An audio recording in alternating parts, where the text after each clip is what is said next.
네, 안녕하십니까. 네. 어, 지난 시간에 이어서 계속해서 이제 개인은 공동체다라고 하는 그 주제를 가지고 계속해서 어, 성경 공부해 보도록 하겠습니다. 지난 시간에는 그 여리고 지도를 한번 보면서 이야기를 할까요? 네, 지난 시간에 이제 그 이 지도를 가지고 우리가 한번 어떻게 싸웠는가 그 경로를 좀 봤었는데요. 이제 요단 저편이죠, 이게. 요단 저편에 있다가 이제 요단강을 건너서 여리고 성을 먼저 치고 그 다음에 이제 아이성으로 올라가서 지금 패배를 한 그러한 상황이 됩니다. 그래서 이제 그 이스라엘 민족에게 있어서는 이 패배가 굉장히 중요한 의미가 있다라고 이제 지난 시간에 말씀을 드렸는데, 이스라엘 민족에게 있어서는 이제 그들이 싸우는 모든 전쟁이 거룩한 전쟁이라고 하는 그러한 관념이 있습니다. 그래서 자신들이 하는 모든 싸움에 하나님께서 함께 해주시고 또 하나님께서 앞장서 싸워주신다라고 하는 그러한 믿음이 있었다라고 이제 지난 시간에 설명을 드렸는데요. 그런데 이렇게 이 거룩한 전쟁에서 상대가 되지도 않는, 또 상대가 되지 않는다고 생각을 했던 그 적에게 이 패배하게 되니까 이 패배의 충격이 하나님께 대한 그 믿음 자체를 흔들어 버렸다라고 하는 것입니다.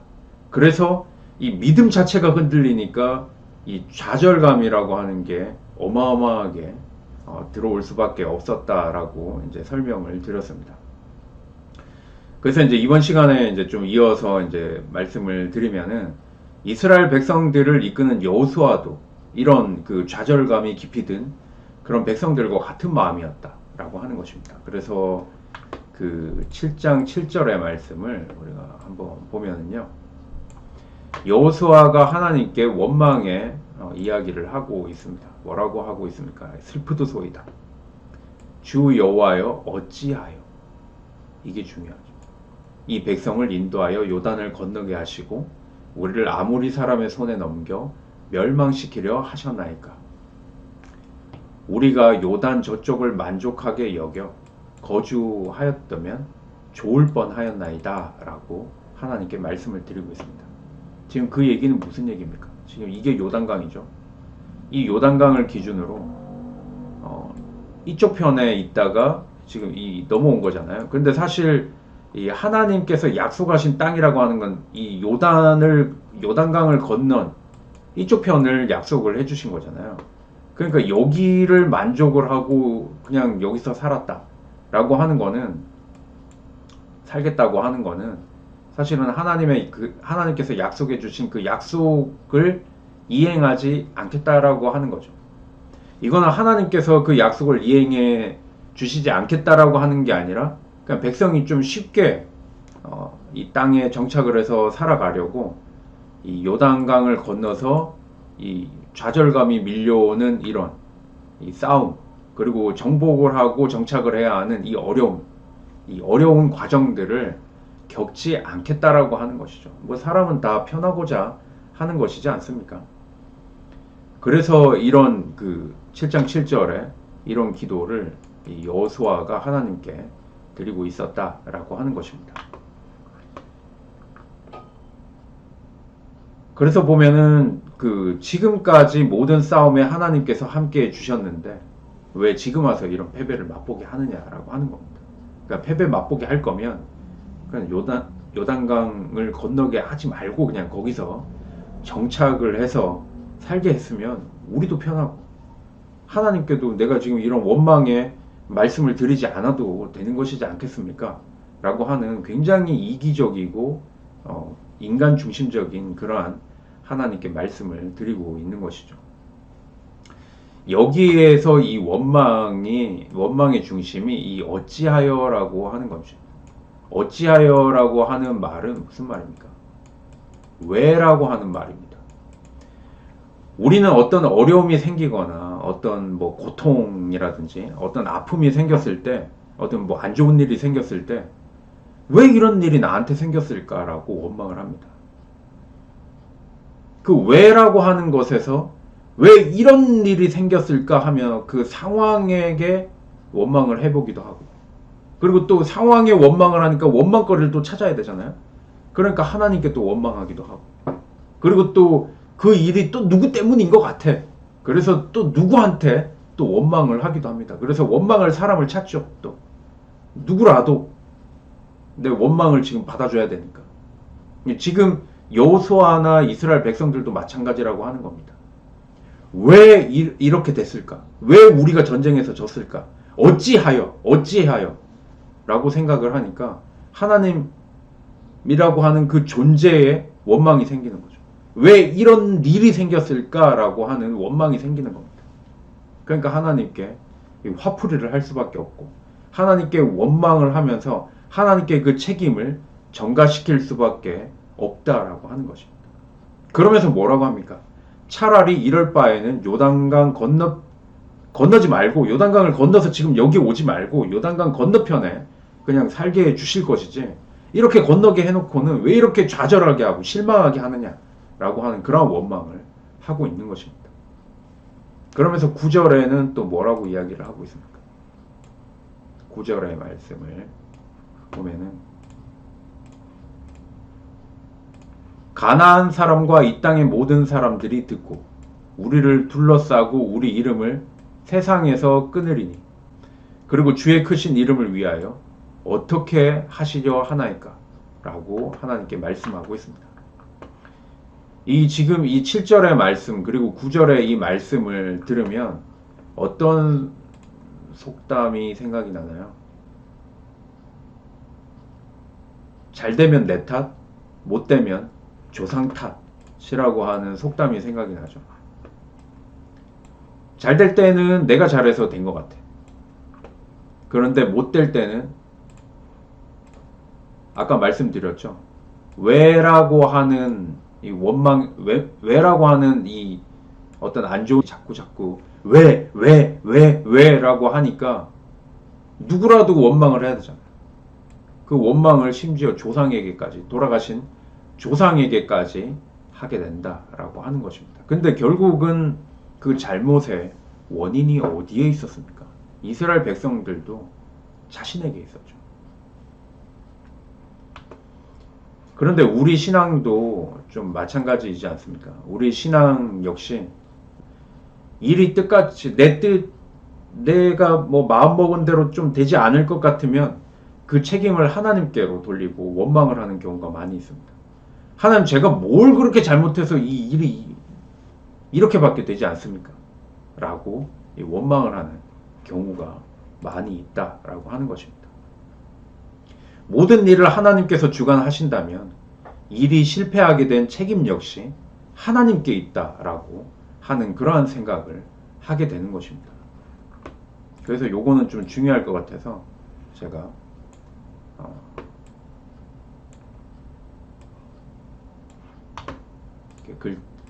글자 자막으로 준비를 했는데요.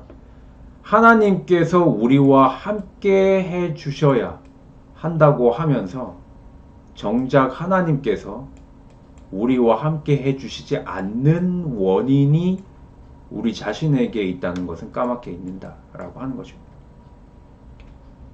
모든 일을 하나님께서 주관하신다. 하나님께서 우리와 함께 해 주시기를 원합니다. 라고 하지만 그냥 그것만 생각하지, 하나님께서 정말 나하고 지금 함께 해 주실 수 있는 나의 상태인가?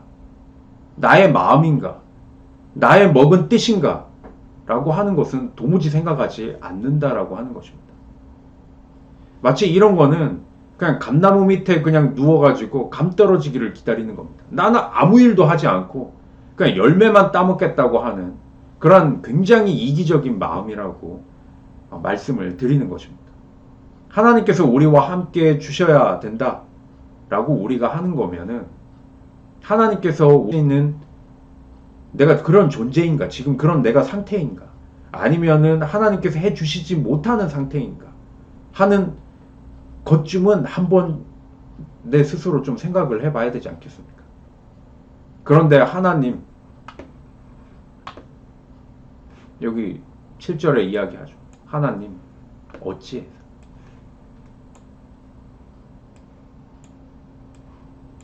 하나님 어찌해서, 이건 너무 중요해서 크게 했습니다. 이게 뭐라 그랬습니까? 어찌해서라고 하는 게 결국 뭡니까? 왜? 하나님 왜? 라고 하는 겁니다. 아니, 왜라고 하는 이유를 찾으려면 나한테서 찾아야지. 하나님께 이 실패하게 된 이유에 대해서 하나님께 물어보면은 어떡하겠다는 겁니까? 지금 이게 믿음이라고 하는 겁니까? 이게 바로 우리의 잘못이라고 하는 겁니다. 그 어찌해서가 하나님이 아니라 우리 때문이라고 하는 것은 한번 좀 찾아봐야 되지 않겠습니까? 그리고 또 우리 때문이라는 것을 모르고 우리 자신을 살피지 못한다고 하는데 이런 여러 가지 문제들이 있다라고 하는 것입니다. 그렇다면 7절과 10절에서 여호수아의 울부짖음에 하나님이 어떻게 응답하고 계신가 하는 것을 좀 주의 깊게 좀 살펴보도록 하겠습니다. 자, 요건 좀 지우고요. 자, 먼저 10절의 말씀을 좀 보도록 하겠습니다. 7장 10절의 말씀을 보면은요. 여호수아께서 여호수아에게 이제 말씀하시죠. 어찌해서 이렇게 됐습니까? 라고 이제 여호수아가 이야기를 하니까 하나님께서 여호수아에게 이렇게 말씀을 하셨습니다. 일어나라. 어찌하여, 하나님도 어찌하여라고 말씀하시고 이렇게 엎드려 있느냐? 라고 말씀을 하십니다. 이건 무슨 말씀입니까? 내 책임이 아니라 너희의 죄 때문이라고 하는 겁니다. 아까 여호수아의 어찌하여는 여호와여 어찌하여라고 하나님께 어찌하여라고 이야기를 했죠. 하나님 왜 이렇게 했습니까? 하나님 책임입니다. 하나님 원망입니다. 이렇게 한 겁니다. 그런데 하나님께서는 뭐라고 말씀하십니까? 이 어찌하여는 누구를 향한 겁니까? 여호수아, 그리고 또 여호수아와 그 이스라엘 백성들을 향한 말씀인 것입니다. 이 어찌하여, 이 왜라고 하는 이 이유는 바로 이 너희들에게 있다라고 하는 것입니다. 하나님께 있는 게 아니라 여호수아와 이스라엘 백성들에게 있다라고 하는 겁니다. 실패의 원인이 하나님께 있는 것이 아니라 이스라엘 백성들에게 있다라고 하는 것을 깨우쳐 주시기 위해서 어찌하여 이렇게 엎드렸느냐라고 하나님께서 말씀을 하시는 것입니다. 그래서 11절에 보면은요. 11절의 말씀을 보도록 하겠습니다.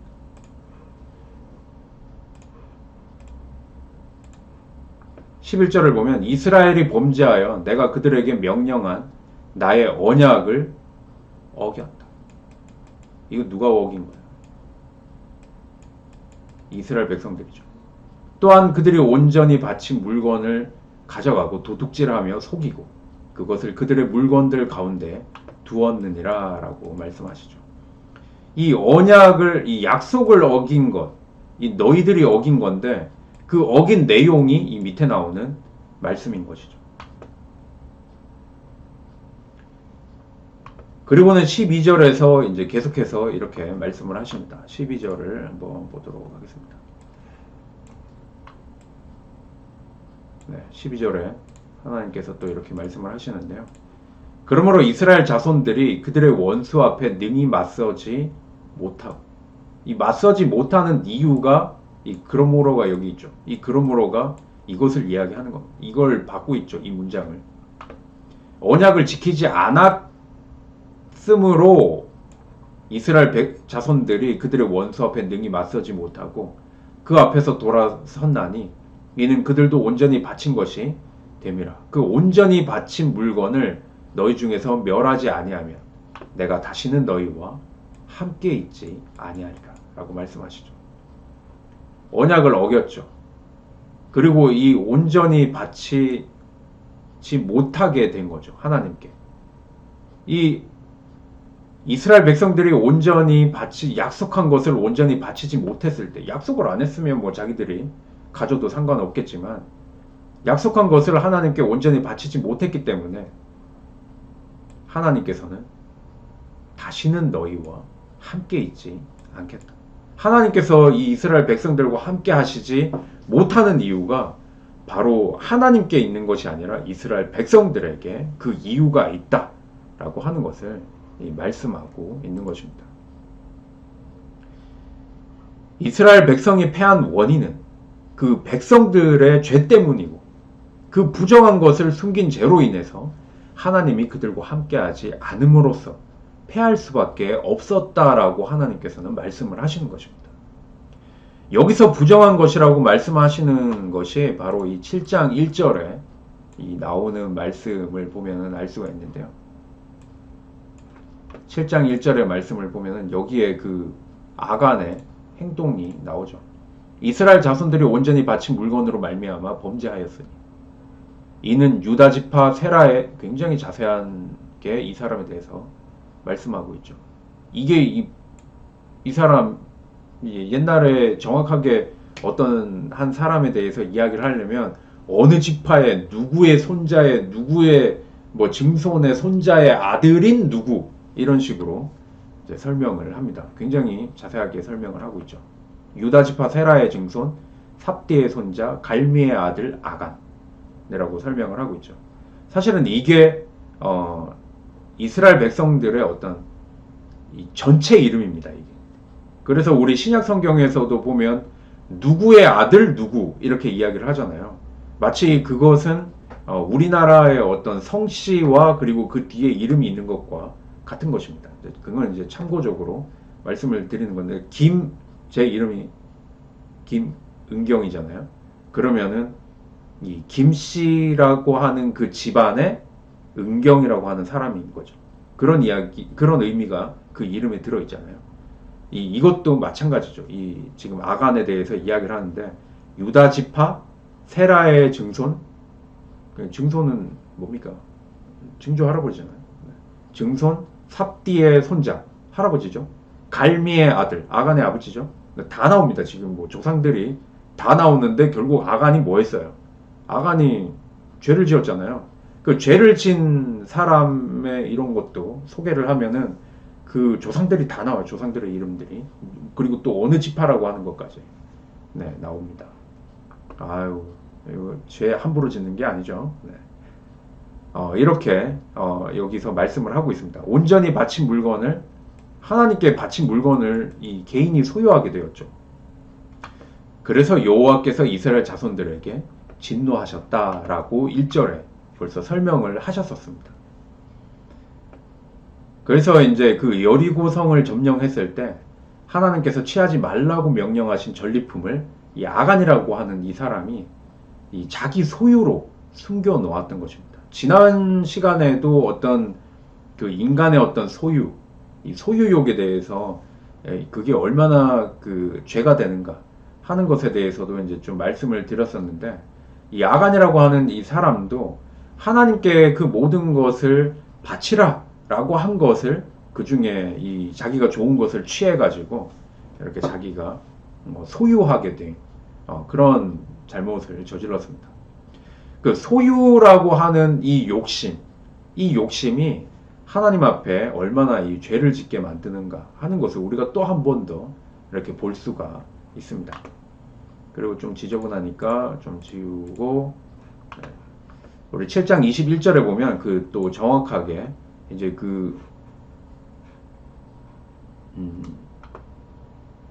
볼 수가 있는데요. 이제 하나님의 그 말씀을 듣고 여호수아와 이스라엘 백성들이 제비를 뽑죠. 누가 범인인가 과연? 우리를 지금 힘들게 한 그 사람, 하나님께서 이 죄라고 하셨기 때문에 정말 그 죄의 원이 되는 그 사람이 누군가 하는 것을 제비 뽑기를 통해서 찾았죠. 그러니까 찾아보니까 이제 이 아간이라고 하는 사람이 그 제비 뽑기를 통해서 이제 나온 겁니다. 그래서 이제 아간에게 신문을 했죠. 여호수아가 어떻게 된 거냐라고 신문을 하니까 내가 노력한 이제 자백을 하는 거죠. 내가 노력한 물건 중에 시날산의 아름다운 외투 한 벌, 은 200세겔, 그리고 그 무게가 50세겔 되는 금덩이, 아유 이거 엄청나게 무거워. 하나를 보고 탐내어 가져갔나이다.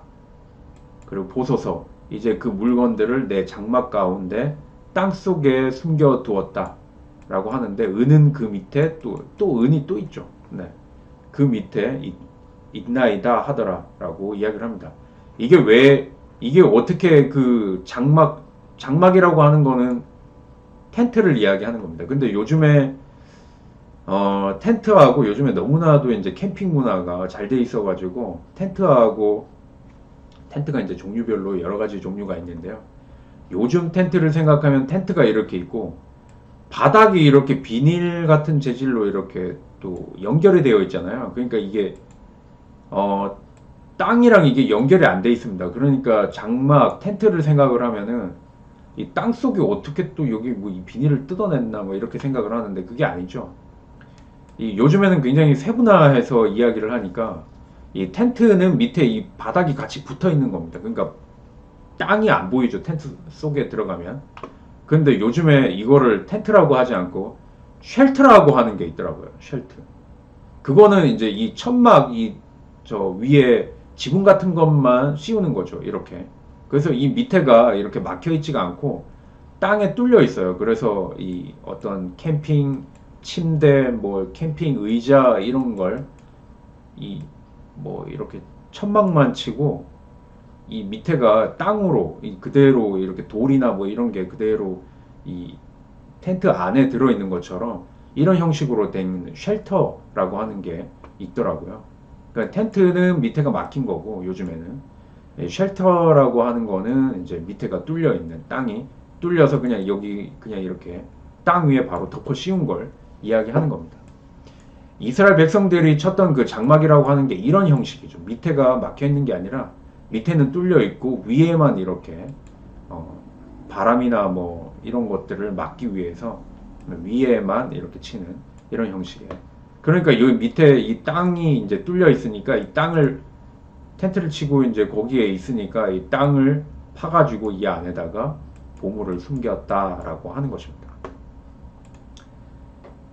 네, 뭐 사실 이거는 그렇게 뭐 설명 길게 할 필요가 없는데 아무튼 그렇게 했습니다. 자, 여기까지 이제 성경에 나와 있는 말씀인 것입니다. 자, 그런데 우리가 가진 이 신앙의 힘이라고 하는 것은 무엇이라고 할 수가 있겠습니까? 우리가 신앙을 가졌을 때 그 신앙의 힘이라고 하는 것은 뭐라고 이야기할 수 있겠습니까? 바로 우리 자신의 내적인 진실성이라고 할 수가 있습니다. 이 내적인 진실성이라고 하는 게 무슨 말이냐? 이 진실을 이야기하는 겁니다. 그것도 내적으로.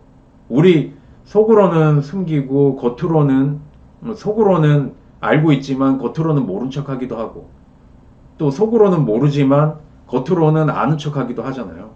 그게 벌써 진실성이 없는 거죠. 근데 우리의 죄라고 하는 것이 바로 이런 겁니다. 겉과 속이 다른 걸 이야기하는 거죠. 여기에서 이 죄가 나오게 되는 겁니다. 욕심이라고 하는 게 결국은 내 속에서는 욕심을 내지만 다른 사람들에게는 그 욕심을 보이지 않기 위해서 겉으로는 욕심이 없는 척, 그렇지 않은 척을 우리가 많이 하면서 살아가고 있지 않습니까? 그런데 이렇게 살아가는 것은 사실은 이 신앙의 의미에서 봤을 때는 힘이 없습니다. 힘이. 왜냐하면 이 내적으로 정직하지 않고 내적으로 진실하지 않기 때문에 신앙의 힘이 없을 수밖에 없는 것이죠. 그래서 우리 죄에 대해서 이야기할 때 다른 사람은 몰라도 하나님은 아신다, 이렇게 이야기하지 않습니까? 네, 그림을 준비했는데 어떤가요? 다른 사람들에게 비춰지는 모습은 뭐 그냥 이 외형적인 것만 비춰질 수 있지만 하나님께서는 이 정밀한 이 눈을 가지고 꿰뚫어 보시잖아요, 우리 중심을. 그래서 여기 말씀하고 있죠. 사무엘상 16장 7절. 사람은 외모를 보지만 이 하나님께서는 이 중심을 보신다라고 말씀하고 있죠. 너무 작아가지고 잘 안 보이나요? 네. 아무튼 그렇습니다. 그렇기 때문에 바로 이 내 스스로에게 떳떳한 하나님 앞에도 하나님 제가 어떻게 살아갔는지 아시죠? 하나님 제 마음이 어떤지 아시죠? 라고 이야기할 때 정말 떳떳하게 하나님 앞에 이야기할 수 있는 것. 이것이 우리 신앙인이 가지는 이 진실성이라고 할 수가 있습니다. 이게 무슨 진실이냐 이렇게 얘기하지만 요즘에 이제 저 핸드폰 열 때 내 거 지문이어야 열리잖아요. 그런 것과 마찬가지라고 생각을 해서 이제 여기서 이런 디자인을 한 것 같아요. 이거 핸드폰 그런 지문 모양이잖아요. 내 얼굴이어야 핸드폰이 열리잖아요. 그런 진실성을 이야기하는 겁니다. 그러니까 참고적으로 이제 그림 보시고 아 그런 걸 이야기하는 거구나라고 하는 거지. 이게 뭐 어떻고 지우도록 하겠습니다.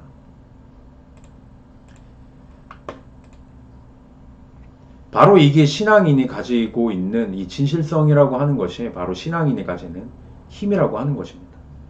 내 스스로에게 떳떳하다라고 한다면 하나님 앞에서도 이러한 하나님께 죄를 숨기고 마음에 부정한 것을 감추어 놓고 하나님께서 함께 해 주십시오라고 말할 수가 있겠습니까? 물론 그 이스라엘 백성들이나 또 그 여호수아는 몰랐죠. 아간이 그렇게 범죄를 저질렀는지, 그 자기가 어떤 진귀한 뭐 은이나 금이나 이런 것들을 자기가 그 소유하기 위해서 숨겨놨는지 사실은 몰랐죠. 사실 우리도 마찬가지입니다. 나 스스로 내 모든 것을 알고 있다라고 하지만 내 스스로도 속이는 경우가 있지 않습니까?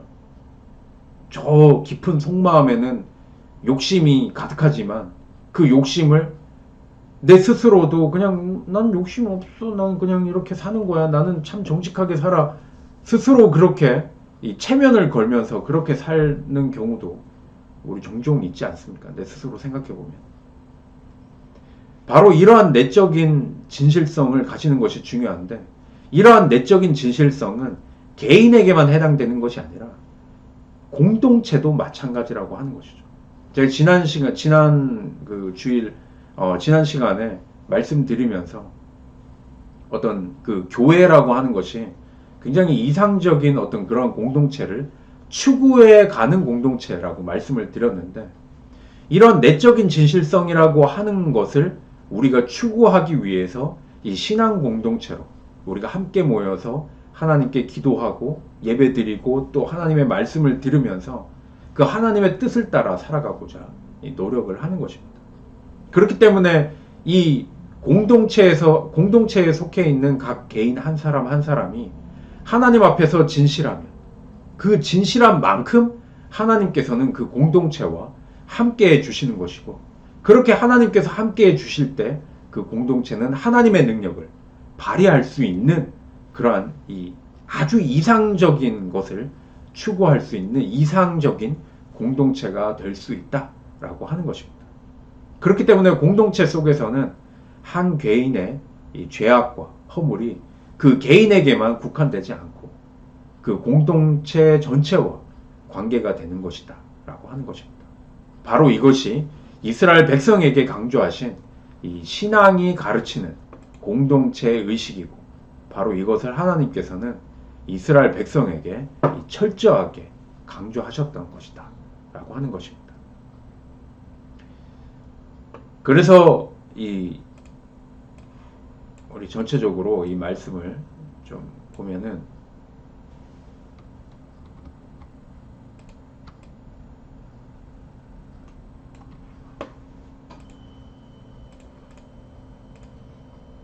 아까 이건 또 다 살펴본 건데요.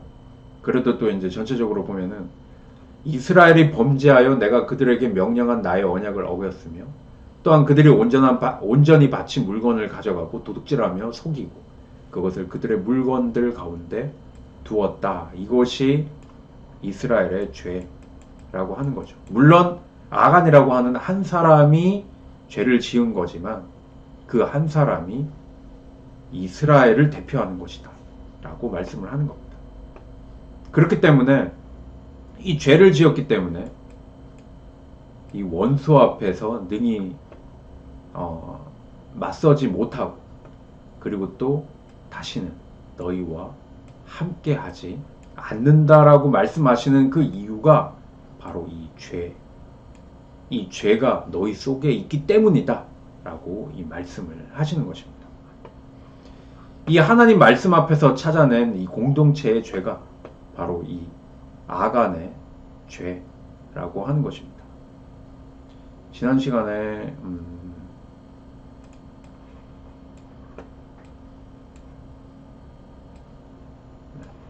아간이 지금 자신의 소유를 훔쳐서 이렇게 숨기고, 땅속을 파서 숨기고 있는 것을 보고 있죠. 바로 이 아간의 죄가 있었기 때문에 이스라엘 공동체 전체가 좌절을 경험할 수밖에 없었고 하나님과 함께 할 수 없었다라고 하는 것입니다. 여리고성에서 승리를 했을 때 하나님께서 명령으로 금지했던 그 전리품을 아간이 몰래 취하여서 숨겨가지고 있었고, 또 그렇기 때문에 하나님께서는 이 아간의 범죄를 통하여서 이 이스라엘이 아이성의 그 전투에서 이기지 못하게 하신 것입니다. 그런데 사실 뭐 좀 따져보면 아간의 범죄라고 하는 것은 이스라엘 전체로 볼 때는 몇십만 분의 1에 불과하다고 할 수 있지 않겠습니까? 몇십만의 이 사람이 있는데 그 중에 딱 한 사람이 죄를 지었다고 해서 그 전체가 피해를 본다 라고 하는 게 사실 좀 우리 좀 합리적인 어떤 지금의 생각으로는 좀 너무 좀 심한 거 아닌가, 하나님께서 뭐 이렇게 생각을 할 수가 있습니다. 하지만 하나님께서는 그 작은 것이 이 전체하고 무관하지 않다라고 하는 것을 보고 계셨고, 그리고 또 여호수아나 그리고 또 이스라엘 백성들에게 알려주신 것이다 라고 하는 것입니다. 우리 좀 긍정적인 측면을 한번 보게 되면요, 우리가 살펴보면 우리 주변에 어떤 게 있나요? 이게 뭡니까?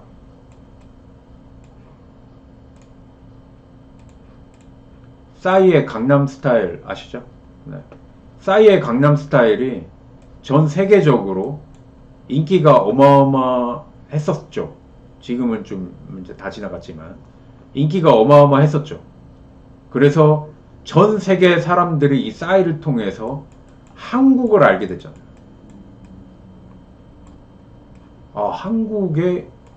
한국이 같이 이 싸이의 인기와 함께 한국도 같이 이 인기가 어마어마하게 올라갔던 것을 보게 됐죠.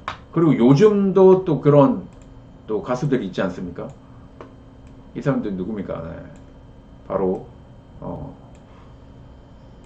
저는 뭐 설교 시간에는 뭐 몇 번 이제 참고적으로 말씀을 드린 적은 있지만 사실 저는 노래 한 번도 들어보진 않았지만 이 BTS라고 하는 이 아이돌 그룹이 있지 않습니까? 요즘 세계적으로 굉장히 얼마 전에도 또 빌보드 차트 1위, 두 번째 2위를 기록을 하게 됐죠. 그래가지고 굉장히 지금 전 세계적으로 인기가 굉장히 높은데요. 이 BTS를 통해서 또 우리 대한민국의 인기가 굉장히 이렇게 이 BTS의 인기와 함께 이렇게 올라가게 되는 것을 보게 되지 않습니까? 그리고 또 이 세계 뭐 다른 나라에 가서 뭐 여행을 가서 거기에서 뭐 좀 잘못하는 게 있으면 한국이 같이 욕먹잖아요. 우리 뭐 대한민국 뭐 5천만 인구가 전체가 다 그 나라에 가서 여행을 해서 잘못을 한 게 아닌데 꼭 한두 사람 때문에 대한민국 전체가 욕을 먹기도 하고, 그리고 또 뭐 이런 싸이나 아니면 BTS 같은 인기 그룹이 전 세계적으로 인기를 얻으면서 한국이라고 하는 이 대한민국이라고 하는 나라에 대한 이미지가 좋아지고 인기가 같이 올라가게 되는 것을 우리가 보게 되지 않습니까? 바로 이거라고 하는 거죠. 하나님께서 말씀하시는 것은 바로 이겁니다. 아간이라고 하는 사람은 뭐 몇십만 명 중에 한 사람일 수 있겠지만 바로 그 작은 한 사람, 그 작은 것이 이 전체하고 무관하지 않다라고 하는 것입니다. 한 사람의 죄악은 공동체 전체와 무관할 수가 없습니다. 그렇기 때문에 하나님께서는 이스라엘 전체에게 하나님께서 이 아간의 범죄를 통해서 이스라엘 백성들에게 요구하신 건 연대 책임을 이야기한 겁니다. 그 작은 하나가 전체와 무관하지 않고 또 전체가 개인들과 무관하지 않다라고 하는 것입니다. 이러한 공동체 의식은 개인주의가 팽배하고 있는 이 세상의 눈으로 봤을 때는 납득할 수가 없는 모순처럼 보이기도 하겠습니다. 그러나 개인주의 그 자체가 공동체 의식과는 정반대의 사고라는 것을 깨닫지 못하기 때문에 우리는 그렇게 좀 이해가 안 되는 그러한 시각으로 보이는 것이지, 개인주의의 관점으로 보면은 아간이라는 한 사람의 죄가 절대로 이스라엘 전체의 죄일 수는 없지 않겠습니까? 그러나 공동체 속에서는 개인이 결코 개인으로만 그치는 것이 아닙니다. 이번 그 코로나 사태를 통해서도 우리가 많은 것을 깨닫게 되지 않습니까? 한 공동체 안에 속해 있는 그 개인이 곧 전체이고 전체가 곧 개인이 되는 것을 우리 이번 그 코로나 사태를 통해서도 또 경험을 하게 됩니다.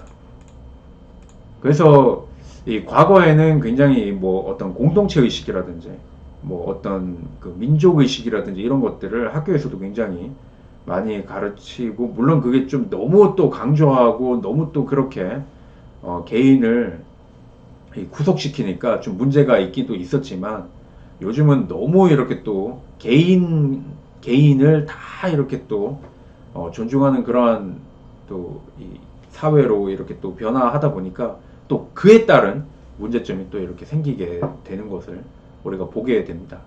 근데 하나님께서 이스라엘 백성들, 그리고 또 하나님의 백성이라고 하는 그런 그 하나님의 공동체에게 요구하시는 것은, 물론 개개인도 다 존중하시기를 원하지만 그 존중하는 의미 연장선상에서 공동체를 또 중요시, 그 개개인들이 모두 다 진실되게 사는 것을 통해서 공동체 전체가 진실되 그러한 공동체가 될 수 있도록 하는 것이 하나님의 뜻이었다라고 하는 것입니다.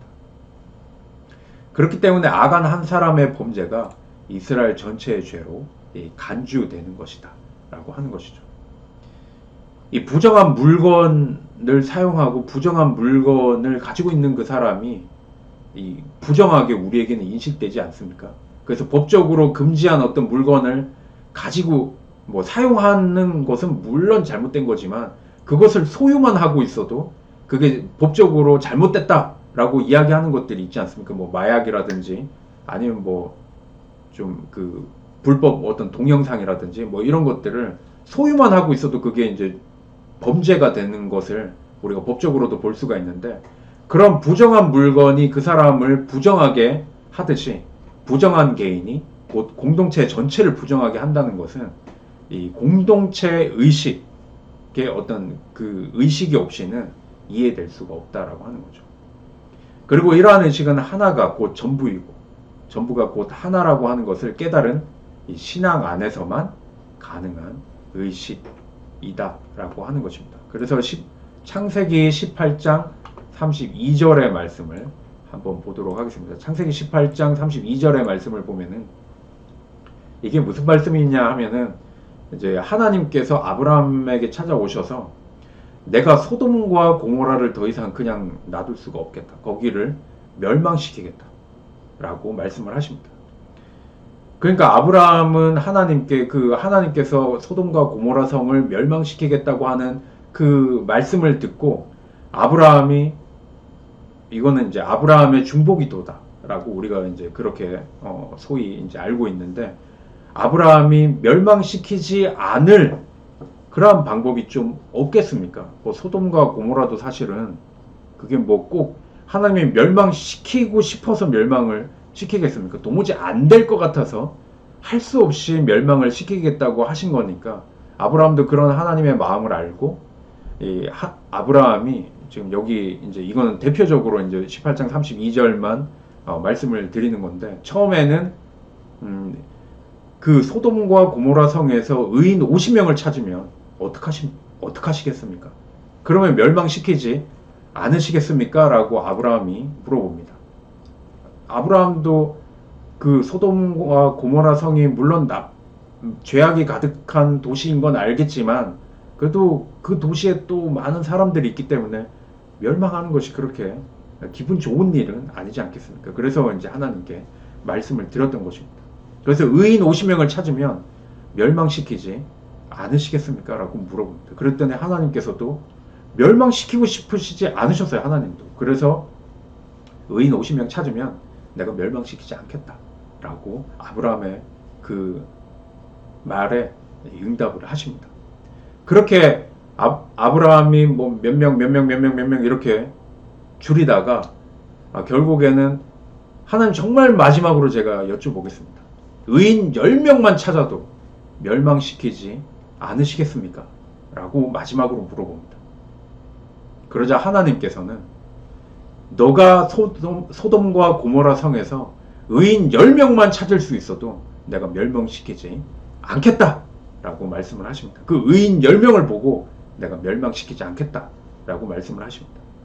그러나 결국 소돔과 고모라 성이 멸망한 것을 보면은 그 성에는 의인이 10명, 아니 단 한 명도 없었음을 우리가 미루어서 생각해 볼 수가 있습니다. 뭐 이렇게 뭐 상상적으로 뭐 하늘에서 이렇게 불이 내려서 뭐 이렇게 다 쳤죠. 그래서 뭐 이렇게 지금 이 사람들은 누구일까요? 이건 뭐예요? 이 아브라함의 그 조카죠. 아브라함의 조카 롯입니다. 롯이라고 하는 사람입니다.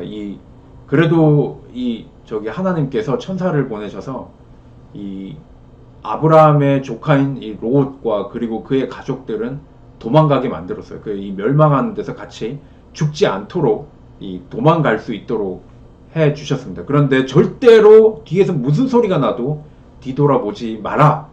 그거는 이제 이 소돔과 고모라 성에서 가지고 있었던 어떤 그런 뭐 쾌락적인 거, 기쁜 거, 뭐 세상적인 뭐 이런 것들, 그런 것들에 대한 미련을 남겨두지 말고 너는 그냥 여기서 피해서 나가라. 뭐 그런 의미였어요. 그래서 절대 뒤돌아보지 마라. 도망갈 때. 라고 해서 지금 안 돌아보고 그냥 계속 앞만 보고 가죠. 근데 여기는 왜 이렇게 소금 기둥이 돼가지고 왜 이러고 있나요? 네. 여기가 바로 이제 그 롯이라고 하는 사람의 이제 그 부인인데요. 아내인데 좀 미련이 뭐 의미적으로 미련이 있었죠. 그런데 뒤에서 자꾸 뭐 소리도 나고 막 이렇게 하니까 결국은 뒤돌아봤죠. 뒤돌아봐서 소금 기둥이 되었다는 그런 성경의 말씀이 있습니다. 그래서 이제 이렇게 그림을 그렸죠. 자, 아무튼 그렇습니다. 아브라함이 이렇게 하나님께 기도 드린 것만 봐도 하나님께서는 어떤 관점을 가지고 그 공동체를 바라보고 계시는가 하는 것을 알 수가 있습니다. 그 수십만 명의 사람들이 있는 그 거대 도시, 이 소돔과 고모라가 그렇게 기름지고 잘 살았던 그런 도시라고 합니다. 그러니까 하나의 어떤 뭐 시골 뭐 이런 게 아니죠. 도시였죠. 그래서 성이라고 하잖아요. 그런 도시였지만 그 많은 사람들이 있는 것 중에 그 사람들 대부분이 다 죄를 지었지만 반대죠. 오늘 그 여호수아의 그 말씀과는 반대로 의인 10명이 거기에 있으면 제 생각에는 하나님께서는 의인 1명이 거기 있었어도 그 의인 1명을 보고 소돔과 고모라 성을 하나님께서는 멸망시키지 않으셨을 것 같습니다. 그래서 이것을 보면은 이제 반대적으로 그 1명이 전체를 대신할 수 있는 거고, 그리고 또 전체가 1명을 이야기한다라고 할 수가 있는 거죠. 그리고 예수 그리스도 한 분이 모든 인류의 죄를 대속했다라고 하는 것, 이것만 우리가 또 봐도 얼마든지 이해할 수 있는 그런 말씀이라고 할 수가 있습니다. 전체와 그리고 개인 사이의 관계에 대한 하나님의 이 감추어진 비밀을 신앙의 관점에서 볼 수 있을 때 이렇게 가능한 이해라고 할 수가 있습니다. 자, 이렇게 보면은 이스라엘 민족이 아이성 싸움에서 패한 원인을 아간의 범죄 때문이라고 보았던 이스라엘 민족의 이런 특수한 공동체 의식이 이해가 되시죠?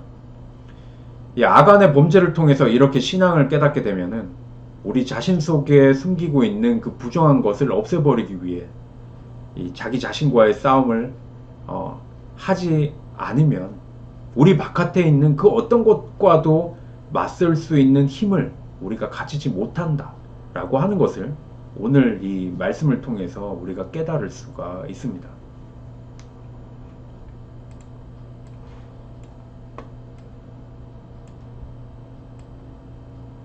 아까 우리가 그 7장의 말씀에서 살펴봤죠. 이스라엘아, 너희 가운데 부정한 것이 있다. 그 부정한 것을 치울 때까지는 너희는 원수들과 맞설 수 없으리라 라고 하나님께서는 말씀하셨습니다. 이스라엘 백성들을 책망하셨던 이 하나님의 말씀을 우리를 향한 말씀으로 받아들일 때 지금 우리가 여호수아처럼 하나님 앞에 엎드려서 원망하는 그 자리에서 다시 힘을 가지고 일어날 수 있는 그 진실성을 우리가 가지게 된다라고 하는 것입니다. 우리 결국 이 하나님께 대한 그 신앙을 가지고 살아가는 것은 우리가 결국 우리의 발로 일어서서 걷고 뛰기 위함이지 않겠습니까? 우리 힘을 가지기 위함이잖아요. 근데 뭐 이렇게 운동 열심히 해서 힘을 가지는 것도 중요하겠지만 우리 내적인 그 힘, 그 신앙의 힘을 가지는 것이 우리가 얼마나 더 중요한가 하는 것을 우리가 다 알고 있지 않습니까? 그렇다고 한다면 하나님 우리와 함께 해 주십시오라고 하는 것이 우리의 신앙이라고 한다면, 그래서 그 신앙을 통해서 우리가 살아가는 그 힘을 얻겠다라고 한다면 우리 지금 이 엎드려서 하나님께 원망만 하는 것이 아니라 나 자신을 좀 살펴보면서 나 자신과 내 자신 속에서 끊임없이 올라오고 있는 그 욕심, 그리고 그로 인한 그 죄와 끊임없는 그러한 이 싸움을 통해 우리 좀 진실성을 좀 확보하고, 그리고 또 그것을 통해서 우리 힘을 얻고, 또 이 외부에 어떤 뭐 상황이 닥치든 아니면 좌절할 수밖에 없는, 고난받을 수밖에 없는, 상처받을 수밖에 없는 그러한 상황이 닥친다 하더라도 그 모든 상황들과 그리고 그 모든 사람들과 맞설 수 있는 그러한 이 긍정의 힘, 그리고 선한 힘, 그리고 이 신앙의 힘을 가지고 살아갈 수 있는, 지금 엎드린 이 자리에서 다시 일어날 수 있는 우리 모든 사람들이 다 됐으면 좋겠습니다. 자, 오늘은 여기까지 또 하도록 하겠습니다. 이제 내일은 우리 그 문자 또 낮에 받으셨겠지만, 내일은 이제 그 사회적 거리두기 1단계로 이제 낮아지게 되면서 조심스럽게 우리 또 지난번처럼 뭐 위생 수칙이라든지 방역 수칙을 지키면서 교회에서 이제 예배를 드리고자 합니다. 내일은. 그래서 내일은 뭐 교회 오실 수 있는 분들은 그 방역 수칙을 이렇게 좀 잘 지켜서 오셔서 예배 드리시고 그러셨으면 좋을 것 같습니다. 여러 가지 또 성경 공부를 하면서 이해가 되지 않거나 또 어려운 부분들이 있으면 꼭 질문해 주시라고 항상 말씀을 드리는데 꼭 질문을 해 주시기 바랍니다. 네, 오늘도 성경 공부 하시느라 수고 많으셨고요. 네, 들어주셔서 감사합니다. 네, 감사합니다.